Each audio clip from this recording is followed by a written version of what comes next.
Hey, gentlemen, this is a Hero Journey with Dr. D. We are in damn street. Y'all ain't gonna guess what happened.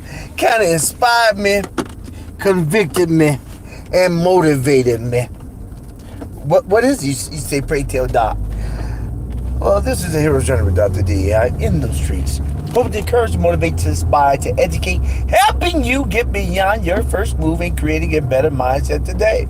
So this is what happened. Oh, I was just in the store. I was in the grocery store. That's it. I was in the grocery store and I was getting, I'm about to make me a stir fry. I'm on this kick, saving a lot of money, boss up. I was about to make me a stir fry. And so what happened is that, I ran into an old part of mine's, old church member. He said, man, where you been? I said, been going through some stuff. He said, I ain't seen you around. Because I think he moved to a city over. He's moved to High Point. And I used to see him in Greensboro a lot anyway. But he said, but I ain't seen you around. I said, I'm trying to say, what do you mean? Oh, Lord. Oh, Lord. Can't stand when it does that. All right. Okay. Let's get you back on point. All right. I'm gonna have to get a better one of these things because this guy gets on my nerves. I get these mounts, and it's good for a little bit. Then it's good for a little bit. Let's stop. No, we do this way. And then it falls. Something happens. Like, forget it. You can hold this thing in my hand. All right. So what happens that he told me, he said, listen, I missed you on Instagram. And well, you all know that my main platform is YouTube, but I repurpose the things for TikTok, for Instagram, even for Facebook. And so what's been happening is that it's not, I ain't been putting nothing up. That's what's been happening. Keeping a buck, I ain't been putting up. I have not been consistent. I have not been doing my weekly lives. I sure ain't. I ain't even trip on it. I ain't been doing it. And because, but one reason or another. Sometimes you give an excuse. But I'm the great man, old pastor, who said, you never outlive your excuses. And you never will. I just ain't been doing them. I had set my time for 9, and I set my time that I was doing. Under this reason, I scheduled my show at 9 p.m. on Wednesday. This is the reason I said at 9 p.m. on Wednesday. I said at 9 p.m. for Wednesday, and then my show, and then I push it to 9:30 because everybody at 8 and everybody be down, and then I do my show. It's all about being there for the family, and I was doing that for a while, so I could be present.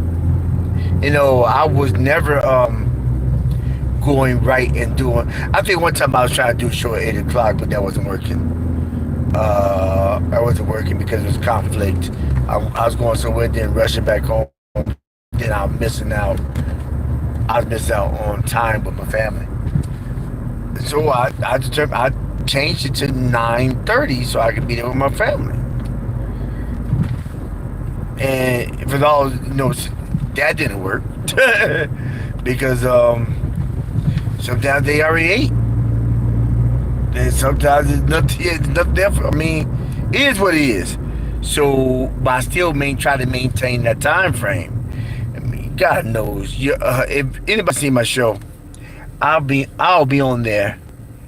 And I got bag my eyes, but you see the bags. And then my partner Renee be like, boy, like you about to fall over. And truth, man, I be tired. And they be like, I be dozing off. And I be tired. Just trying to fight through. But neither here nor there. I'll be tired, but trying to fight through. And I'm coming. Hey, Palm Dick, Palm Dick, Saluja. So I fight through. Now, this is but it's about all perseverance. Not only I'm still here, I'm coming back. Hey, Billy. Not just now I'm still here, I'm coming back. And I'm trying to see what will be a good time. I had 9 p.m. 9:30 p.m. It just don't.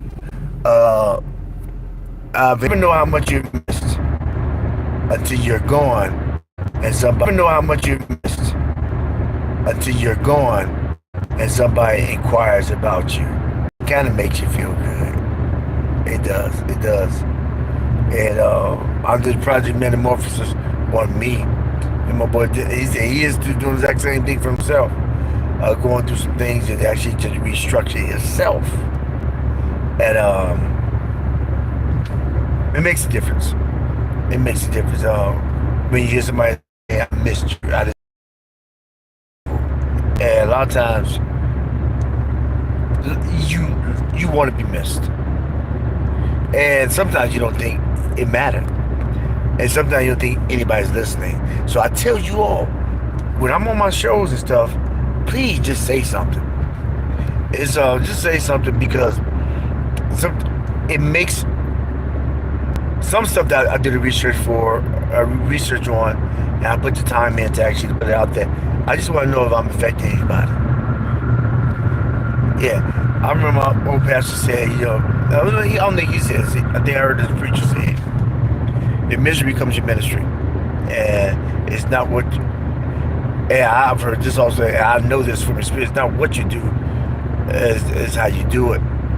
It's not what you go through, but how you go through it. And I also I say this. It's people always saying. A lot of people are saying this. Arkansas stuff. People saying that, Lord, why I gotta go through? I believe God said, why not?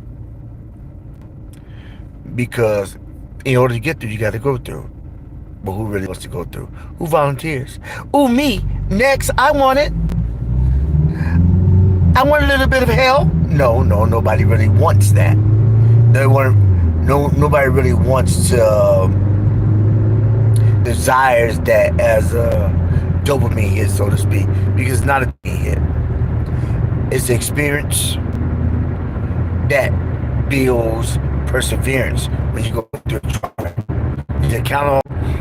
A lot of people want the prize, but they don't want the process. The process gives you the best stories. The process gives you the best stories, but it's how you look at it. What's your perspective on what you're going through? Because your perspective can be things change. It can be the difference between life and the death of a person who's actually hearing how you went through it. He said, no, I'm going to do the exact same thing. If he can go through it, smile, with no resentment and no bitterness, I can go through it too. This too shall pass. This too shall pass. I said, why are they racing me? So, a lot of people don't look at that. It's all about perspective. We are all on the same rock together.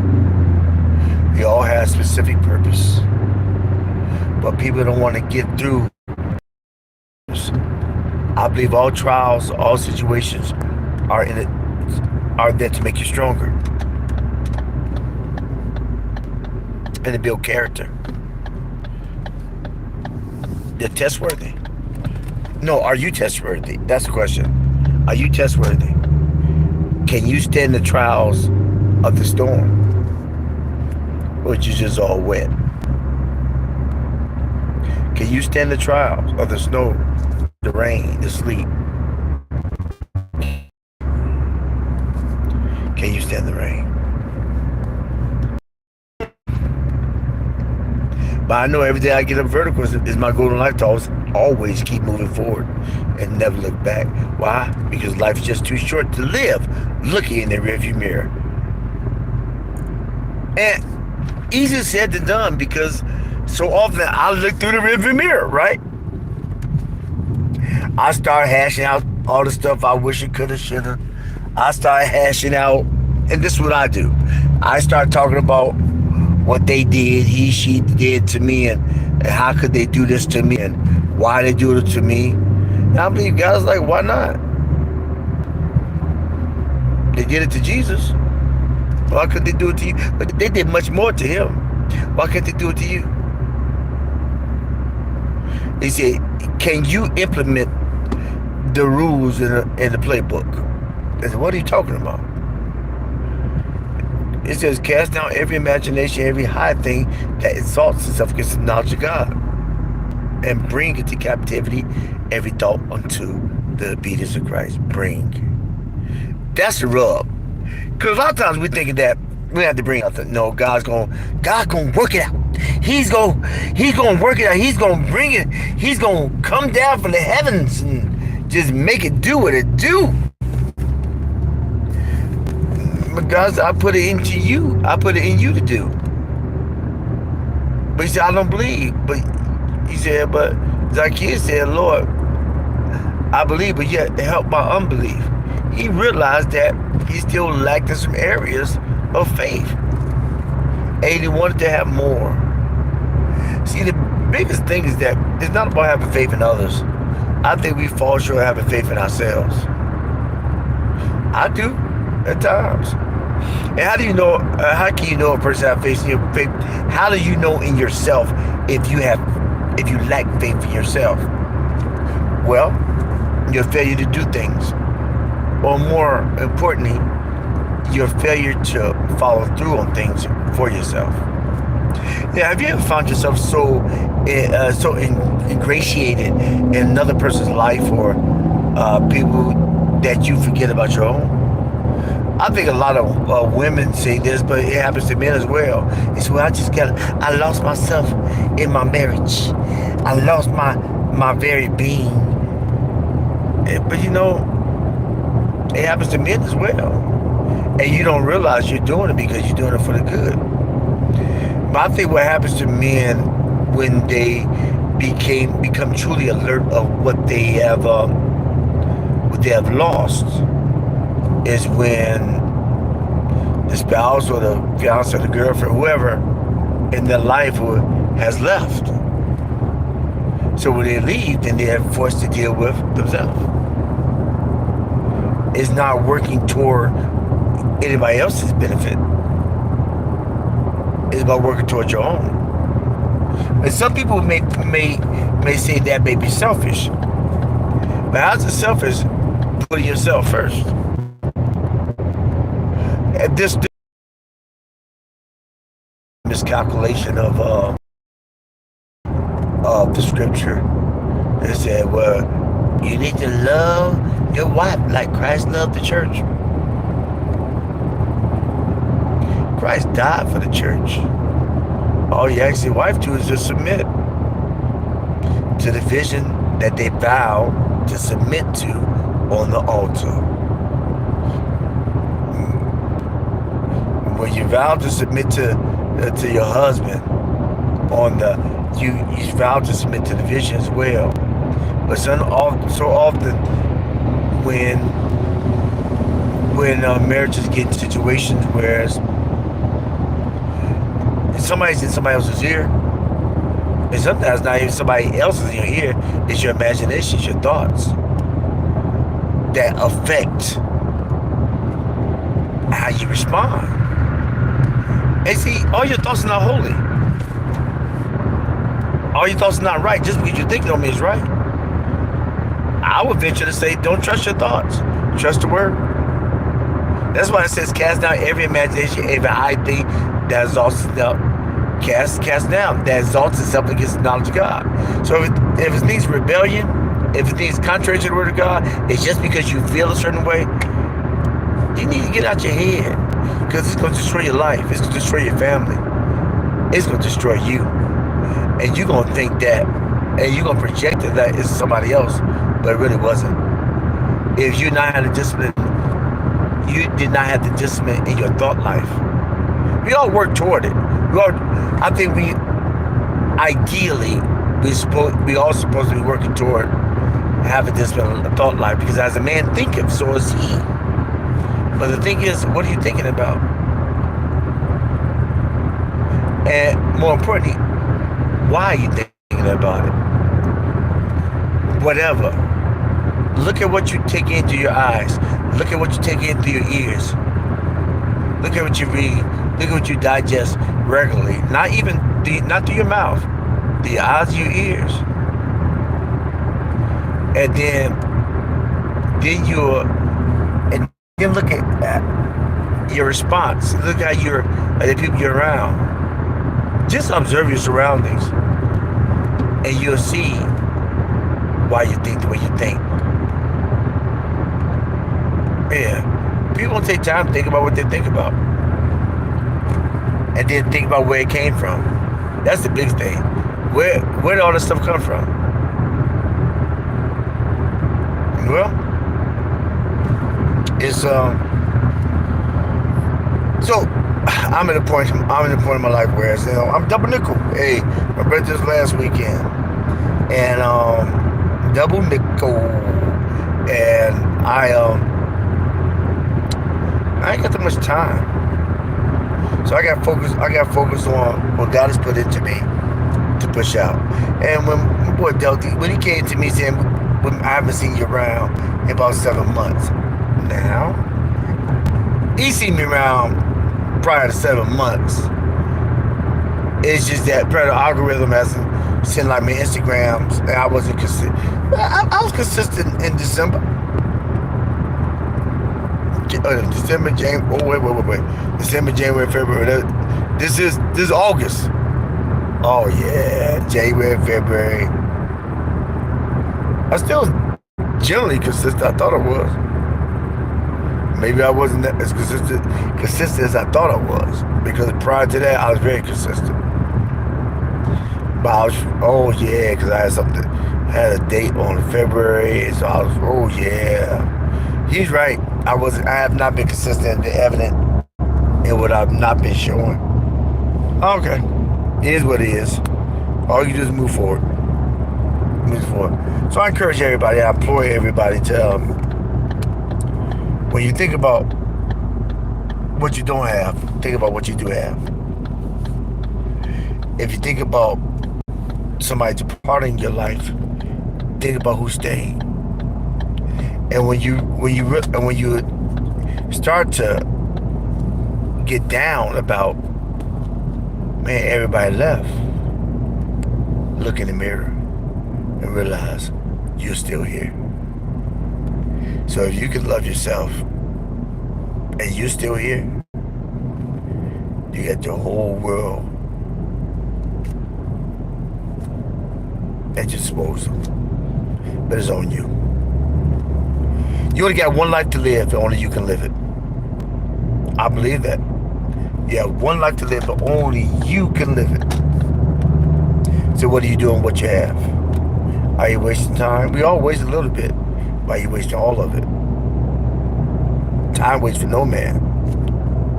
It keeps on moving even when you don't. I haven't did it in them streets. Wow. I haven't did, and I need to get better my enunciation. I have not done in them streets. I did one the day before yesterday. But I got this new holder. This sucks. However, I do got another brace that may work on my old piece. Y'all know what I'm talking about. All right. I'm signing off. So this is a Hero's Journey with Dr. D. We are in them streets. I probably have more in them streets than anything else right now, because try to move stuff around. Okay? Y'all just bear with me. Any inquiries about subject matter that you want me to talk about and do a whole show on, please you send me email, heroesjourneyinc at Gmail about the subject matter or any videos you'd like me to review. Give me if you'd like me to do a reaction video, send those to the email as well. A Hero's Journey inc@gmail.com. And just send me a. And so I'll be back soon, full force, revamped, full of fire, metamorphosized. This is Hero's Journey with Dr. D. Remember again, every day you get a vertical, make it your goal in life to always move forward and never look back. Why? Because life is just too short to live looking in the rearview mirror. This is the Hero's Journey with Dr. D. Give me a thumbs up, subscribe, because when you do that, you organically help build and grow with me. So